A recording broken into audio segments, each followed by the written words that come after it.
সম্মানিত উপস্থিতি, তাহলে আমাদের এই চারিত্রিক গুণ যতদিন উন্নত না হবে, একটা প্রজন্ম যতদিন আমরা তৈরি না করতে পারবো যে প্রজন্ম সত্যের উপর অটল, ন্যায়ের উপর অটল, ন্যায় প্রতিষ্ঠা করবে, ন্যায় প্রতিষ্ঠার আন্দোলন করবে, ন্যায় প্রতিষ্ঠার সংগ্রাম করবে। আপনি মসজিদে যান, মাদ্রাসায় যান, ইসলামী দলে যান, ইসলামী আন্দোলনে যান, সব জায়গায় নামাজ আছে, সিয়াম আছে, সালাত আছে, আকীদা আছে, নাই তো কি ন্যায়পরায়ণতা নাই। এইটা বাস্তবতা এবং সত্য বলছি। ওই মাদ্রাসার সাথে এই মাদ্রাসার মিল নাই, ওই দলের সাথে এই দলের মিল নাই। ভিতরে যান, বাহিরে বক্তাদের মুখে শুনবেন যে মাসলা মাসাইল, আদর্শ, এগুলো আদর্শ মাসলা মাসাইল কিছু না। ভেতরে গিয়ে দেখেন হয় একজন অন্যায় করছে আর একজন মাজলুম, আর কিছু না। ইসলামী দলের নেতা যে কর্মী বেশি চামচামি করেছে ওকে পদ দিয়েছে, আর যে কর্মী কঠোর পরিশ্রম করেছে ওকে পদ দেয়নি। তাবলিগ জামাতের গন্ডগোল যান, চ্যালেঞ্জ দিলাম, বাহির থেকে আপনার মনে হচ্ছে যে না এখানে মনে হয় ফতোয়া মাসলা মাসাইলের কিছু না। ভেতরে গিয়ে দেখেন একজন জালেম আর একজন মাজলুম। মসজিদে যান, মাদ্রাসায় যান, মাদ্রাসার পরিচালক, মসজিদ কমিটির সভাপতি, সে তার মসজিদের দায়িত্বশীল যারা আছে তাদের প্রতি ন্যায় করতে পেরেছে। মাদ্রাসার পরিচালক তার মাদ্রাসার শিক্ষকদের প্রতি ন্যায় করতে পেরেছে। সালাত, সিয়াম, হজ, যাকাত সবই আছে, বাবা ন্যায় নাই। তো যিনি ন্যায় প্রতিষ্ঠা করতে পারেননি তার দলে, যিনি ন্যায় প্রতিষ্ঠা করতে পারেননি তার মাদ্রাসায়, তাকে আল্লাহ কেমনে যোগ্য মনে করবে যে সে রাষ্ট্রে ন্যায় প্রতিষ্ঠা করতে পারে? অতএব আমাদের মূল জায়গায় হাত দিতে হবে, ন্যায় প্রতিষ্ঠার আন্দোলন করতে হবে। চারঘাটের মানুষ, যুবকেরা যদি মনে করে আমরা রাষ্ট্রে ইসলাম দেখতে চাই, তাহলে তোমার সমাজে অন্যায় বন্ধ করো। যেখানে জানাজা পড়াতে গেছে ওখানে জানাজা পড়িয়ে ওর মেয়েকে ওর ন্যায্য হিস্সা বুঝিয়ে দাও, ন্যায় প্রতিষ্ঠা করো। জুলম হবে, মুসলমান চেয়ে দেখবে, আবার ওই মুসলমানকে আল্লাহ নেতা বানাবে, এটা অসম্ভব। মোহাম্মদ বিন কাসেম সিন্ধু বিজয় করতে এসেছিল, আমরা জানি ইসলাম প্রচারের জন্য এসেছিল। আপনি ইতিহাস ঘেটে দেখেন, সিন্ধু বিজয় করতে এসেছিল অত্যাচারিত মা এবং বোনদেরকে বাঁচানোর জন্য, ইতিহাস তাই লেখা আছে। স্পেনে গেছে তারেক বিন জিয়াদ, আমরা বলছি তারেক বিন জিয়াদ স্পেনে ইসলাম প্রচার করেছে। আপনি ইতিহাস পড়ে দেখেন, তারেক বিন জিয়াদ স্পেনে গেছে, স্পেনের মানুষেরা বারবার চিঠি লিখেছে, আমরা অত্যাচারিত, আমরা মাজলুম, আমাদের বাঁচাও। অত্যাচারিত মাজলুমকে বাঁচাতে স্পেন গেছে। তো ইসলাম হচ্ছে ন্যায়ের দিন, ন্যায়ের ধর্ম, ন্যায় প্রতিষ্ঠা করার ধর্ম। একবার যদি মুসলমানেরা আবার সত্য বলা শিখে যায়, আবার ন্যায় প্রতিষ্ঠা করা শিখে যায়, তাহলে ওই রকম রোমান আর পারস্য সাম্রাজ্যের মতো আজকের যুগের যত সুপার পাওয়ার আছে সব মুসলমানদের পায়ের নিচে। কিন্তু ওই রকম ব্যক্তিত্ব সম্পন্ন, আত্মমর্যাদা সম্পন্ন মুসলমান লাগবে। তো ব্যক্তিত্ব, আত্মমর্যাদা মুসলমান তৈরি হবে কেমনে? সবার তো কিস্তিতে লোন আছে, এটা হাসির কথা নয়। এটার পিছনে একটা হাদিস বলি আপনাদের। রাসূলুল্লাহ সাল্লাল্লাহু আলাইহি ওয়াসাল্লাম বলতেছেন, আল্লাহুম্মা ইন্নী আউযু বিকা মিনাল মা'তামি ওয়াল মাগরাম, হে আল্লাহ, পাপ থেকে বাঁচতে চাই, লোন থেকে বাঁচতে চাই। আর এক দোয়ায় আল্লাহর নবী বলছেন, আল্লাহুম্মা ইন্নী আউযু বিকা মিনাল হাম্মি ওয়াল হুজনি, বলতে বলতে বলছেন ওয়াজালঈদ দাইনি বা ওয়াগালাবাতিদ দাইনি, যে আমি ঋণের বোঝা থেকে বাঁচতে চাই। তো আল্লাহর নবীকে সাহাবীরা জিজ্ঞেস করছে, হাদিস সহিহ, যে আল্লাহর নবী আপনি ঋণ থেকে এত কেন বাঁচতে চান? তো আল্লাহর নবী বলছেন, আর রজুলু ইজাস্তাদানা বাদা আইয়ুকাদ্দিব, মানুষ যখনই লোন নেওয়া শুরু করে তখনই মিথ্যা বলা শুরু করে। এবার বুঝলেন কেন বললাম যে আত্মমর্যাদা সম্পূর্ণ মুসলমান কেমনে তৈরি হবে? সবাই তো কিস্তিতে লোন নিয়ে রেখেছে। আল্লাহর নবী বলে গেছেন মানুষ লোন নেওয়া শুরু করলে কি বলে? মিথ্যা বলে। তাহলে আপনি কিস্তিতে যখন লোন কর্জ নেওয়া শুরু করেছেন, তো হয় আপনি মিথ্যা বলছেন, না আপনার বউকে মিথ্যা বলা শিখিয়েছেন, না হয় আপনার ছেলেকে মিথ্যা বলা শিখিয়েছেন। তো পুরো একটা পরিবার মিথ্যার উপর গড়ে উঠতেছে। তো এই পরিবার থেকে মোহাম্মদ বিন কাসেম, তারেক বিন জিয়াদের জন্ম হবে? সালাহুদ্দিন আইয়ুবীর জন্ম হবে? অসম্ভব। শুধু গোলামের জন্ম হতে পারে, গোলাম, কৃতদাস, যারা ভারতের গোলামি করে জীবন পার করবে, সেই গোলামের জন্ম হতে পারে। আর যদি বলে না গোলামের জন্ম হবে না, নেতার জন্ম হবে, তাহলে অবশ্যই সত্য বলতে হবে। আর সত্য বলতে চাইলে লোন নেওয়া যাবে না, নাহলে মাথা উঁচু করে থাকতে পারবেন না, লোন আপনার মাথা নিচু করবেই। সম্মানিত উপস্থিতি, এবার বক্তব্যের এই দ্বিতীয় অংশের আর এক পয়েন্ট, যে রাষ্ট্র ইসলাম প্রতিষ্ঠা করতে চাইলে 1 নাম্বার বলেছি মুসলমানদের সত্যবাদী হতে হবে, ন্যায়পরায়ণ হতে হবে, ন্যায় প্রতিষ্ঠার আন্দোলন করতে হবে। পয়েন্ট নাম্বার 2, নিজের দ্বীনের উপর, নিজের নবীর সুন্নাতের উপর শক্ত কনফিডেন্স, আত্মবিশ্বাস থাকতে হবে। এবং এটার উদাহরণ দিয়ে আমি আমার বক্তব্যের শেষের দিকে চলে যাব। শক্ত আত্মবিশ্বাস এবং শক্ত কনফিডেন্স যদি দেখতে চান তাহলে 2টা জাতিকে দেখবেন, একটার নাম হিন্দু আর একটার নাম ইহুদি। আপনি বলবেন পৃথিবীর সবচেয়ে 2 নিকৃষ্ট জাতির উদাহরণ দেখতে বললেন, জি। হিন্দুর উদাহরণ 1 নাম্বার কেন? সারা বাংলাদেশের সীমান্তগুলোতে যখন সমস্যা হচ্ছে, আমাদের যুবকেরা ফেসবুকে ট্রল করতেছে যে ভারতের মানুষের টয়লেট নাই, ভারতের মানুষেরা গোমূত্র পান করে, ইত্যাদি ইত্যাদি ইত্যাদি, অসংখ্য ট্রল। তো আমি কিন্তু যখন এই সমস্ত ট্রল দেখি আমার মাথায় ঘুরে অন্য কথা। আমার মাথায় কি ঘুরে? আমার মাথায় ঘুরে 1947-এ ভারত প্রতিষ্ঠা হয়েছে সেকুলারিজমের উপর। গান্ধী, নেহরু, আবুল কালাম আজাদ, বল্লভভাই প্যাটেল, এরা সবাই মিলে সেকুলারিজমের উপর ভারত প্রতিষ্ঠা করেছে। আর মিস্টার জিন্নাহ, আল্লামা ইকবাল, শেরে বাংলা মিলে পাকিস্তান আর বাংলাদেশ প্রতিষ্ঠা করেছে ইসলাম আর মুসলমানের নামের উপর। আজকে 70-75 বছর পর ওই পাকিস্তান আর এই বাংলাদেশ পাল্লা দিয়ে পৃথিবীকে বলছে, দেখো আমি কত বড় সেকুলার, আমি কত বড় উদার, আমি কত বড় ধর্মবিদ্বেষী নই, আমি তুমুক নই। এক রাজনৈতিক দলের দায়িত্বশীল তো আবার পাশের দেশকে আশ্বস্ত করছে যে আমরা মৌলবাদী নই। তো এরা হচ্ছে পাল্লা দিয়ে পৃথিবীকে দেখাচ্ছে, দেখো কি আমি সেকুলার, আমি মৌলবাদী না। এবার যেই দেশ 1947-এ সেকুলারিজমের উপর প্রতিষ্ঠা হয়েছিল, সেই ভারত আজ 75 বছর পর হিন্দুত্ববাদকে ডাঙ্কে কি চোট পার, মানে দুনিয়ার কারো কথার পরোয়া না করে হিন্দুত্ববাদকে রাষ্ট্র ক্ষমতায় বসিয়েছে। তাহলে একটা হিন্দুর তার নিজের দ্বীনের উপর কনফিডেন্স কোন লেভেলের যে ও রাষ্ট্রীয়ভাবে গোমূত্র পান করতে পারে, রাষ্ট্রীয়ভাবে। তাহলে গোমূত্র পান করার মতো একটা ভ্রান্ত বিষয়ের উপর একটা হিন্দুর কনফিডেন্স কোন লেভেলের হতে পারে যে সে হিন্দুত্ববাদকে রাষ্ট্রে প্রতিষ্ঠা করে ছেড়েছে। আর এই যে মুসলমান যুবকরা ট্রল করতেছে, এত বড় বাপের মরদ যে আল্লাহর নবীর একটা সুন্নাত না ওর জীবনে বাস্তবায়ন করতে পেরেছে, না ওর সমাজে, না ওর রাষ্ট্রে। তো ওর চেয়ে ভীরু কাপুরুষ কেউ আছে? কেউ নাই। এই জন্য বলেছি কনফিডেন্স শিখো হিন্দুদের থেকে। যদি বলো হ্যাঁ ওদের চেয়ে সাহসী, ওদের চেয়ে বাপের বেটা, তাহলে প্রকাশ্যে বলো ইসলাম রাষ্ট্রে প্রতিষ্ঠিত হবে। হিন্দুত্ববাদ যদি রাষ্ট্রে প্রতিষ্ঠা হতে পারে, ইসলাম পারে না? তাহলে এটা বলতে পারো না কেন? মিনমিন করো কেন? আর এই দেশে যারা রাজনীতি করতে আসবে, এই ধরনের মিনমিন করে যারা রাজনীতি করবে যে পাশের দেশকে আশ্বস্ত করেছি, এই সমস্ত গোলামের দেশে দরকার নাই। এই দেশের রাজনীতি এখন আর গোলামির বক্তব্য দিয়ে চলবে না। এখন স্বাধীনতার উপর ভিত্তি করে কথা বলতে হবে। গোলামির দিন শেষ হয়ে গেছে, আর এই গোলামির দিন আরো শেষ হবে যদি একটা প্রজন্ম বের হয়ে আসে সত্যবাদী, ন্যায়পরায়ণ। আর 3 নাম্বার গুণ কি? নিজের দিনের উপর ফুল কনফিডেন্স। এই ফুল কনফিডেন্সের একটা উদাহরণ দিলাম হিন্দুদের দিয়ে, আর একটা উদাহরণ দিই ইহুদিদের দিয়ে। লন্ডনে যদি যান, পার্সেন্টেজ যদি করেন যে লন্ডনের মুসলমানদের মধ্যে কত পার্সেন্ট মুসলমান দাঁড়িয়ে রাখে, আর লন্ডনের ইহুদিদের মধ্যে কত পার্সেন্ট ইহুদি দাঁড়িয়ে রাখে। প্রশ্ন নাম্বার 1। প্রশ্ন নাম্বার 2, সারা পৃথিবীর ইহুদিদের মধ্যে কয়টা ইহুদি এমন আছে, কয়টা ইহুদি ফ্যামিলি এমন আছে যে ইচ্ছাকৃতভাবে 1-এর অধিক সন্তান নেয়নি, ইচ্ছাকৃতভাবে 2-এর অধিক সন্তান নেয়নি? কয়টা?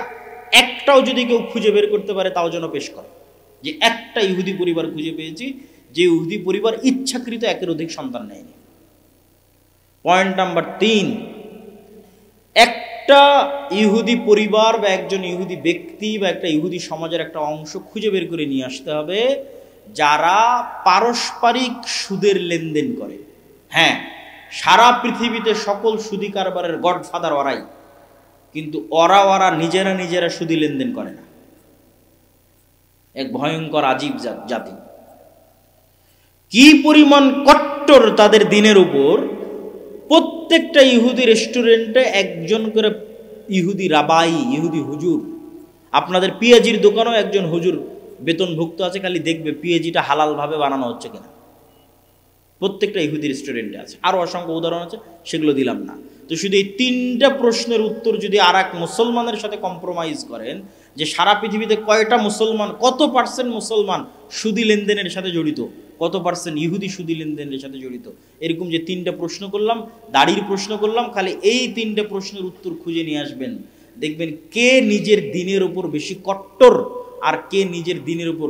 আজকের যুগের মুসলমান তো দাড়ি রাখার আগে 10 বার ডানে 10 বার বামে তাকাবে, না জানি কে সন্ত্রাসী বলে, না জানি কে জঙ্গি বলে, কিন্তু এই পরোয়া ইহুদিরা করে না। সম্মানিত উপস্থিতি, বক্তব্য দীর্ঘায়িত করতে চাচ্ছি না, নিজের দিনের উপর শক্ত কনফিডেন্স থাকতে হবে, নো কম্প্রোমাইজ। পয়েন্ট নাম্বার 3, এটা হলো আজকের বক্তব্যের শেষ পয়েন্ট, সেটা হচ্ছে ইব্রাহিম আলাইহিস সালাতু ওয়াস সালামের আদর্শ কুফরি মতবাদ এবং শিরকি মতবাদ থেকে নিজেকে মুক্ত ঘোষণা করা। ইব্রাহিম আলাইহিস সালাতু ওয়াস সালাম বলছেন, কাফারনা বিকুম, তোমাদের কুফরি করলাম, তোমাদের কাফের, তোমাদের মূর্তির কাফের। আর আজকে আমরা নিজেদেরকে দেখাচ্ছি যে কার কত বেশি ঈমান আছে গণতন্ত্রের উপর, সমাজতন্ত্রের উপর, ধর্মনিরপেক্ষ মতবাদের উপর, পুঁজিবাদী সুদী অর্থনীতির উপর কার কত বড় ঈমান আছে, এইটা প্রমাণ করে আমরা রাষ্ট্রে ইসলাম প্রতিষ্ঠা করতে যাচ্ছি। অথচ রাষ্ট্রে ইসলাম প্রতিষ্ঠার সবচেয়ে বড় শত্রু, রাষ্ট্রে ইসলাম প্রতিষ্ঠার সবচেয়ে বড় শত্রু গণতন্ত্র নিজে, সবচেয়ে বড় শত্রু সমাজতন্ত্র নিজে, সবচেয়ে বড় শত্রু ধর্মনিরপেক্ষ মতবাদ নিজে, সবচেয়ে বড় শত্রু পুঁজিবাদী অর্থনীতি নিজে। এগুলোর উপর ঈমান আনয়ন করে কিভাবে আপনি কল্পনা করেন রাষ্ট্রে ইসলাম প্রতিষ্ঠা হবে? আপনি রাষ্ট্রে ইসলাম প্রতিষ্ঠা করতে চাইলে প্রকাশ্যে ঘোষণা করতে হবে আমি এগুলোর কাফের। বুঝতে পারেননি মনে হয়? এটা হচ্ছে ইব্রাহিম আলাইহিস সালাতু ওয়াস সালামের আদর্শ। বক্তব্যের শেষে 3টা জরুরি কথা, এই 3টা জরুরি কথা শেষ করে আপনারা উঠবেন। ধৈর্যের সাথে ছিলেন, তাড়াহুড়ার কি আছে? আমিও বক্তব্যের শেষের দিকে চলে এসেছি। 3টা জরুরি কথা। 1, আদ-দাওয়া ইলাল্লাহ। আপনাদের এই চারঘাট অঞ্চলেও আমি সফর করেছি ফি সাবিলিল্লাহ। আজকের সফর কিন্তু ফি সাবিলিল্লাহ সফর না, কিন্তু ওই সফরগুলো ফি সাবিলিল্লাহ, মানে আপনাদের এখানে যারা অফিসে আছে, আমার চাচারা, আমার পরিচিত লোকজন, তারা আমার পকেটে 1 টাকাও হাদিয়া দিতে পারেনি, আমি নিজ খরচে এসেছি। তো এই চারঘাট, এই বাঘা, এই রাজশাহীর সব উপজেলাগুলোতে শুধু মসজিদ ভিত্তিক কোরআন শিক্ষার জন্য আমার সফর করা আছে। এখন পর্যন্ত 300-র অধিক মসজিদ সফর করা আছে। আর এখন আমার ছোট ভাই আব্দুর রহিম দিনাজপুর অঞ্চলে সফর করছে। তো এটার প্রথম উদ্দেশ্য কি? মসজিদে মক্তব চালু করা। সেক্ষেত্রে আমরা আপনাকে কি সুবিধা দিব? এখন পর্যন্ত 500টা মক্তবের ইমামেরা নিজ নিজ জেলা থেকে রাজশাহী জামিয়া সালাফিয়াতে ট্রেনিং নেওয়ার জন্য এসেছে। তাদের আসার খরচ আমরা দিয়েছি। 10 দিন 7 দিন থেকে ট্রেনিং নিয়েছে, থাকা খাওয়া ট্রেনিং খরচ সব আমরা বহন করেছি। আবার ওর মসজিদ পর্যন্ত যাবে তার যাতায়াত খরচ আমরা দিয়েছি। আবার প্রত্যেকের হাতে 5টা 10টা করে ফ্রি বই দেওয়া হয়েছে। তবে আলহামদুলিল্লাহ আগামী 22 তারিখ এই 500টা মক্তবের সকল ছাত্রছাত্রীকে 1 কপি করে প্রায় 20,000 ওসমানী কায়দা ফ্রি বিতরণ করা হবে। বলেন আলহামদুলিল্লাহ। তাহলে এই যে সব কিছু নিয়ে বসে আছি, এখন আপনি যদি আপনার মসজিদের ইমামকে না পাঠান, আপনি যদি আপনার মসজিদে আমাদের উন্নত সিলেবাস অনুযায়ী ট্রেনিং নিয়ে মক্তব না চালান, তাহলে সেটার জবাবদিহিতা আপনাকে দিতে হবে, সেটার দায়িত্ব আমরা নিব না। কিন্তু আমাদের দরজা উন্মুক্ত, আহ্বান উদাত্ত যে আপনাদের মসজিদের বক্তব্যগুলোকে আদ-দাওয়া ইলাল্লাহর অধীনে ট্রেনিং নিয়ে আমাদের সিলেবাসে, এবং আমাদের সিলেবাসের বইও আমরা দিয়ে দিচ্ছি, আপনাদের বক্তব্যে দ্বীন এবং কোরআন শিক্ষার ব্যবস্থা চালু করেন। পয়েন্ট 2, মাসিকালে ইতিসাম। আমি জানি না এখানে চারঘাটে আসে কিনা। মাসিকালে ইতিসামের প্রতি মাসের সম্পাদকীয় সমসাময়িক, যেমন এই মাসের সম্পাদকীয় পাবেন দামেস্কে মুজাহিদদের সিরিয়া বিজয়। ওই যে বললাম ঈসা আলাইহিস সালাম এসে ক্রুশ ভাঙবেন, কেন ভাঙবে তার উত্তর মাসিকালে ইতিসামে আছে।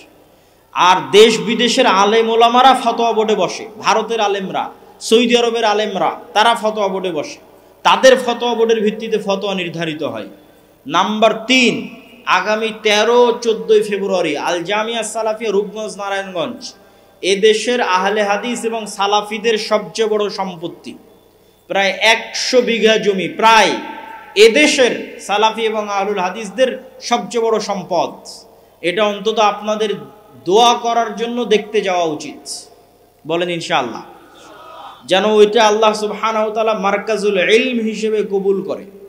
সেখানে এবছর ভারত, পাকিস্তান, নেপাল, সৌদি আরব প্রায় 4-5টা দেশ থেকে আলেম ওলামা আসতেছে।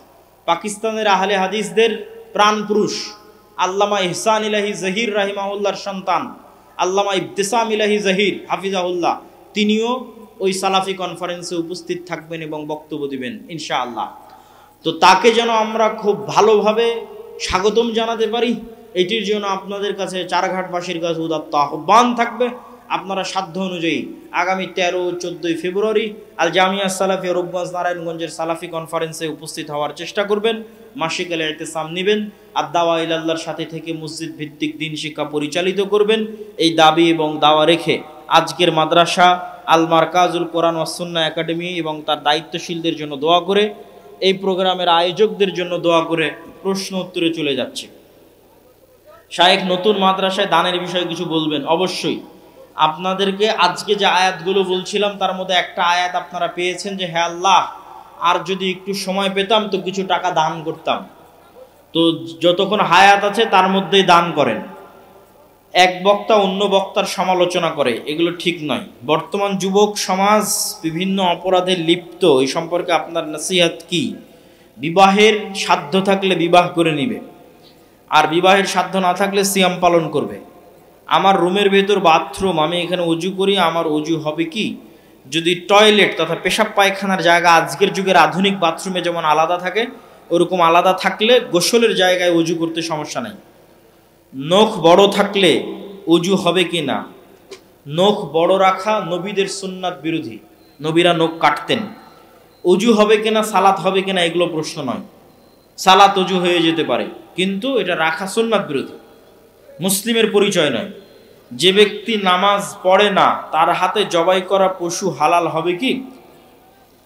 প্রথমত স্বাভাবিকভাবে যে কোনো বাজার ঘাট, স্থানীয় এলাকা, এগুলো যদি মুসলিম দেশ হয়, মুসলমান জনবহুল হয়, মুসলমান হোটেল হয়, তাহলে সেই মুসলমানের বিসমিল্লাই যথেষ্ট। কিন্তু যদি এক্সাক্ট নির্ধারিত নির্দিষ্ট জানা যায় যে আজকে অমুক গ্রামে অমুক জায়গায় এই জবাইটা হচ্ছে, তো চেষ্টা করা উচিত সেই জবাই যেন একজন নামাজি মানুষই দেয়। খেতে বসে ফোনে ওয়াজ শোনা যাবে কি? খেতে বসে অন্য কোনো কাজ না করে মনোযোগ দিয়ে খাওয়াই উচিত, এটি রাসূল সাল্লাল্লাহু আলাইহি ওয়াসাল্লামের সুন্নাত। কথা না বলে, খুব জরুরি না থাকলে পরে ওয়াজ শুনবে। আমি সামনের কাতারে, বায়ু এসেছে, বের হতেও লজ্জা লাগছে। বের হতে হবে, এই কথাই ঠিক। লজ্জা লাগ, এখানে লজ্জা লাগার কিছু নাই। শীতে ফরজ গোসলে কোনো ছাড় আছে কি? যদি প্রচণ্ড অসুস্থ হয় সেক্ষেত্রে তায়াম্মুম করবে, তাছাড়া কোনো ছাড় নেই। রাসূল সাল্লাল্লাহু আলাইহি ওয়াসাল্লাম একাকী ঘুমাতে এবং ভ্রমণ করতে নিষেধ করেছেন, কিন্তু আমি নিরুপায়। লা ইউকাল্লিফুল্লাহু নাফসান ইল্লা উসআহা। যে মানুষ নিরুপায় তার উপর আল্লাহ কিছু চাপিয়ে দেন না, যার সাধ্যে আছে সেই যেন চেষ্টা করে। কত দিনের বাচ্চা নষ্ট করলে গুনাহ হয় না? বাচ্চা নষ্ট করার তো আসলে কোনো দিন নাই। স্থায়ীভাবে সন্তান নেওয়া বন্ধ করা হারাম। স্বাভাবিক সময়ের জন্য সন্তান নেওয়া বন্ধ করা যেতে পারে। সেক্ষেত্রে বাচ্চার যে পিতার যে শুক্রকীট আছে সেটি কোনো কিছু ফরম্যাট রূপ নেওয়ার আগেই যে ওষুধগুলো আমাদের মা এবং বোনেরা খায়, যেটির মাধ্যমে বাচ্চা পেটে আসেই না, ওই পর্যন্ত ঠিক আছে এবং সাময়িক সময়ের জন্য ঠিক আছে। আর বাচ্চা যখন পেটে চলে আসবে তখন সেই বাচ্চাকে হত্যা করার আর কোনো সুযোগ নয়। স্বাভাবিক একজন মানুষ জীবিত অবস্থায় হত্যা করলে যা গুনাহ, একটা বাচ্চাকে হত্যা করলেও তাই গুনাহ। আর সেক্ষেত্রে আপনি এতটুকু কল্পনা করতে পারেন যে আপনার কোলে যে বাচ্চা আছে বা আরেকজনের কোলে যে বাচ্চা আছে, ওই রকমই একটা বাচ্চা পেটে আছে। সালাতের সময় মুখ হাত পা ঢেকে সালাত আদায় করা উচিত না মুখ হাত পা খোলা রেখে? যদি মেয়েদের ক্ষেত্রে হয় তাহলে আশেপাশে কোনো পুরুষ মানুষ না থাকলে তারাও হাতের কবজি পর্যন্ত এবং মুখমণ্ডল এবং পায়ের পাতা এগুলো খোলা রেখে সালাত আদায় করবে, এটাই সুন্নাত। মেহেদি পায়ে দিতে পারবে? অবশ্যই দিতে পারবে। সালাত বাদে বুকে হাত বেঁধে দাঁড়িয়ে থাকা যাবে কি? কোনো সমস্যা নেই, বিধি নিষেধ কিছুই নাই, স্বাভাবিক। জন্মদিন পালন করা যাবে কি? জন্মদিন পালন করার ক্ষেত্রে যদি মানুষ মনে করে যে এই দিনে ভালো কিছু করলে ভালো কিছু হবে, তাহলে শিরক। আর ভালো কিছু করলে ভালো কিছু হবে এরকম কোনো বিশ্বাস নাই, এমনি পালন করে যুগের সাথে, তাহলে হারাম, তাহলে স্বাভাবিক হারাম। আর কল্যাণকর কিছু মনে করে পালন করলে শিরক।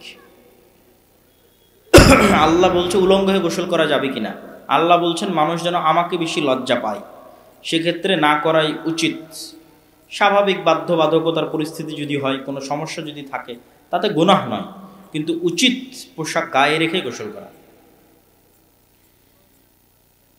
অলসতা বশত সালাত না পড়া আর অস্বীকার করা, দুইটার কি একই বিধান? অলসতা বশত সালাত একদিনও পড়ে না আর অস্বীকার করে, দুইটা প্রায় একই। আর অলসতা বশত সালাত মাঝে মধ্যে মিস যায়, মাঝে মধ্যে পড়ে, তাহলে ওই যে ওয়াইলুল লিল মুসাল্লিন আল্লাযীনা হুম আন সালাতিহিম সাহুন, ধ্বংস ওই সমস্ত মুসল্লিদের জন্য যারা সালাত থেকে গাফেল, কিন্তু তার হুকুম সালাত অস্বীকারীর মতো নয়।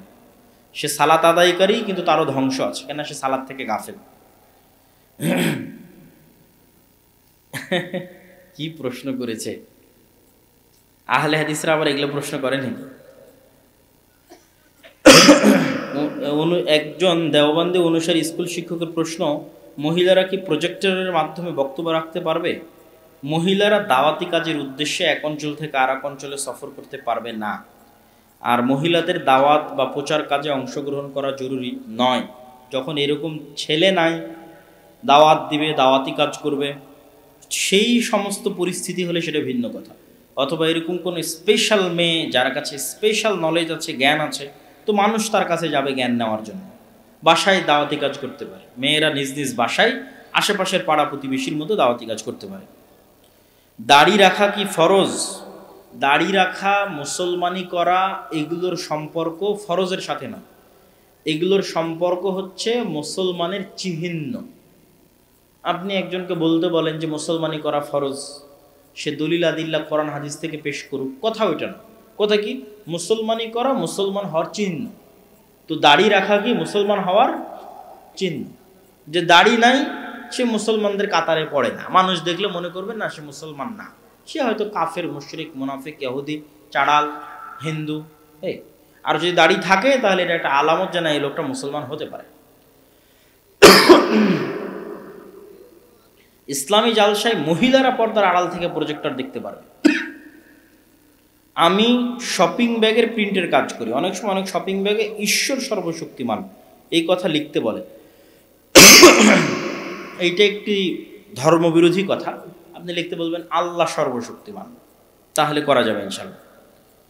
চারঘাটে আহলে কোরআনের প্রচার প্রসার বৃদ্ধি পেয়েছে, আমাদের করণীয় কি? করণীয় হচ্ছে তাদের বিষয়ে আপনাকে জ্ঞান অর্জন করতে হবে, জ্ঞান অর্জন করে দাওয়াতি কাজ করতে হবে। সেক্ষেত্রে আমাদের বক্তব্য, আমাদের লেখনী, এগুলোকে আপনারা সাথে রাখতে পারেন। আমারই দুটো বই আছে, আমরা হাদিস মানতে বাধ্য, কোরআনের আলোকে হাদিসের অপরিহার্যতা, এবং আমার একটা ডিবেটও আছে। এগুলো দেখে দাওয়াতি কাজ করবেন, হতাশ হওয়ার কিছু নাই। মিথ্যা বাতিল মতবাদ মাঝে মধ্যে মনে হয় খুব বেশি মানুষ গ্রহণ করছে, স্থায়ীভাবে কখনো এগুলো টিকে থাকে না, ওই সাময়িক, আবার 2 দিন পর হারায় যাবে। কেননা সত্যের শক্তি ভিন্ন, আর মিথ্যার কোনো শক্তি নেই, এটা মিথ্যা। আজানের শেষ কথা লা ইলাহা ইল্লাল্লাহ বলার পর মুহাম্মদ রাসূলুল্লাহ বলা যাবে কি? কোনো প্রয়োজন নাই।